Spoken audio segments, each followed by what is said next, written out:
Jesu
Hi, Mommy.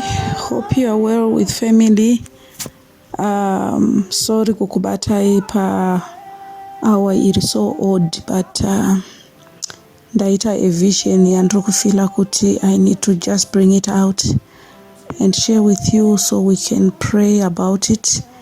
Ndiri kufila kuti aiti kuti tiise kuvanhu nekuda kwokuti inogona kuinterpretwa wrongly, but maybe inogona kunge ichinida ma-intercessors kuti tingopinda pakunamata tichinamatira the church of God, the body of Christ, the leaders of the church.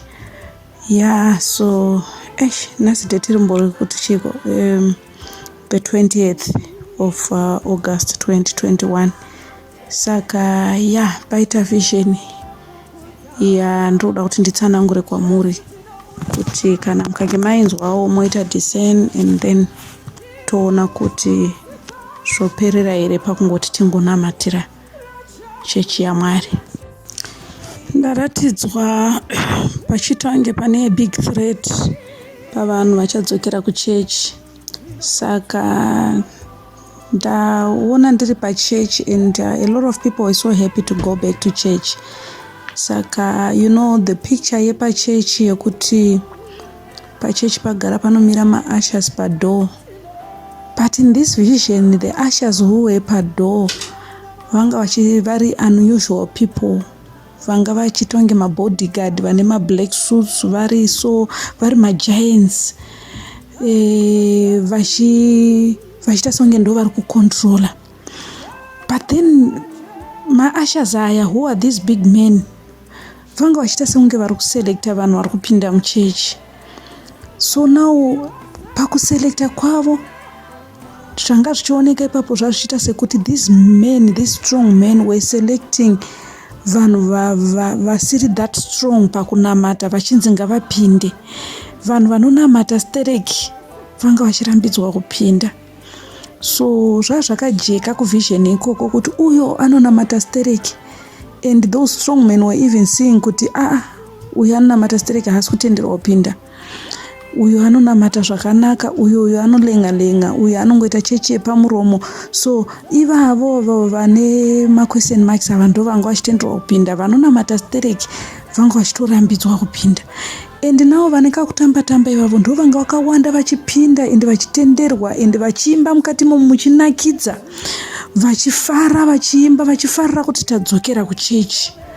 So isusu varambidzwa nawo taita a handful of people tiri outside, tata kudzengerera kunze kwechechi kwegwe tichitry kuita peep through the windows. So now tatoona vamwe vanhu, women of God and men of God vanoshingaira, but vese varambidzwa takangodzengerera tiri kunze ikoko.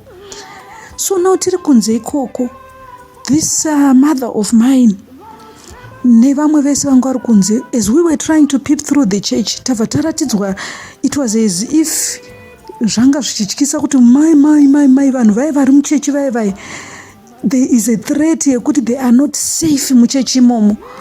Picture yacho yaita sekuti kusava safe kwavo vari muchechi zvokuita sekunge vanhu vapinda kundofa. vapinda kundodhestroyiwa muchechi imomo. Saka isusu vacho tatiri panze manje tatichizviona zvakajeka kuti vari kufara havo vachiimba dzimbo dzaMwari vari imomo, but it's not safe for them. Zvichiita sekunge vachangoparadzwa, ende zvazvichiita sekuti mirai muone tichareceive a lot of deaths from people, from Christians vari muchechi. Saka nhamba yevanhu vari kufa ava yanga ichiita sekunge iri kunokorwa kubva kumachechi. So zvanga zvichiita sekunge chechi yaitwa taken over nevanhu vasiri ivo, vanhu vakurana chechi havasivo, endi zvanga zvichityisa kuti saka ndivanana vakuita kunge ndo vavaridzi vechechi, vakuita sekunge havasisiri vekwaMwari vaive vatiri kutarisira. Saka handina kunzwisisa kuti mabodyguard aya anga ari maangels aSatani here, vaita take over the church, vari kuselekta kuti iwe pinda, iwe no buda, vachishandisa machurches. So at the end of the day zvaita sekuti pachafa vakawanda vemuchechi, and vari kupinda mukati ivava muchatanga kuona vakawanda muchingotaura kuti nhingi nanhingi hakusisina, nhingi nanhingi hakusisina. Saka tanetseka kuti tigone kubura vanhu from muchechi imomo yatatakaunganira iyoyo, tichitiraya kuvabvisa kuti buda imomo, but then vanga vasingaoni, vanga vasiri kutotinzwa apa vachitoimba vachitamba zvisingaite pachiridzwa, vanhu vachifara vachiti tadzoka kuchechi.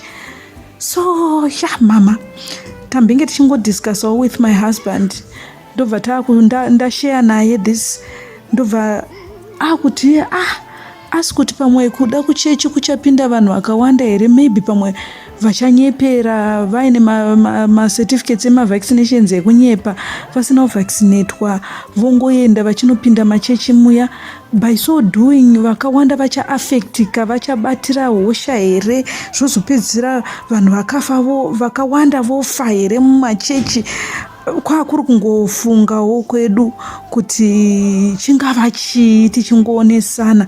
Zvanga zvichiita sekunge kuti mirai muone, a lot of people are going to die, a lot of Christians are going to die. And those men were so happy, maashes iwawo vachiita zvokuti vanhu from the door vachiti pinda, vachiita zvokuti vakaona anonamata sitira kuti vai, uchiita kutodzingwa kuzvezvokuti ukaramba wakamira unogona kutodonha, unogona kutosandudzirwa ukandowira kwakadaroko. So I don't understand, mama, I don't understand. May God help us to understand this vision. But ndiri kungofunga kuti maybe ingori nyaya yekuti chechi iri kuda kunamatirwa. As we prepare to go back to church, pari kuda kuti vanhu vamire pakunamata, pari kuda kuti vanhu vamire pakutsvaga Mwari kwakanyanya, kuti tisadzokere out of excitement, but tidzokere out of the fear of God. Tinyanye kuzvipa kuna Mwari wacho kuti Mwari titungamirei, because remember kuti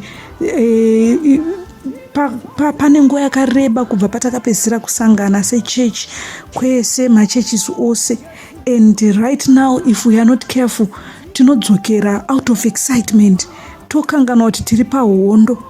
Saka zvaakuda manje kuti maybe vana vaMwari tigone kugurupana o tigone kufurirana kuti ngatinamatei manamatiro akatosiyana zvachose, asiri ekunyanya kungofara kuti tadzokera kuchechi, but manamatiro aya ekuziva kuti tine zvatiri kurwa nazvo zvakashamira kuda kuti paradza. I don't know, idzi dzanguvawo pfungwa dzeduwo sevanhu, but that vision yandinetsa kuti tinofanira kufaraka kuti takudzokera kuchechi. Kuzvino kana toona sekuti kudzokera kuchechi kwedu kuchatobereka kuchema kwakawanda nekuviga vatendi kwakawanda. So what's the meaning of this? Maybe there's more to it, ameno mama, imbozvizeyai mumboona matawo, and then maybe pamwe mozondibata tozomboonesana. But I feel the Church of God needs to pray, kunamata chaiko, kunamata kwakasimba kwekudzura chechi yaMwari kubva muruoko rwakaipa. Thank you mama for your time. Thank you, bye. Praise it. Mama, Jesus.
Thank you, Jesus.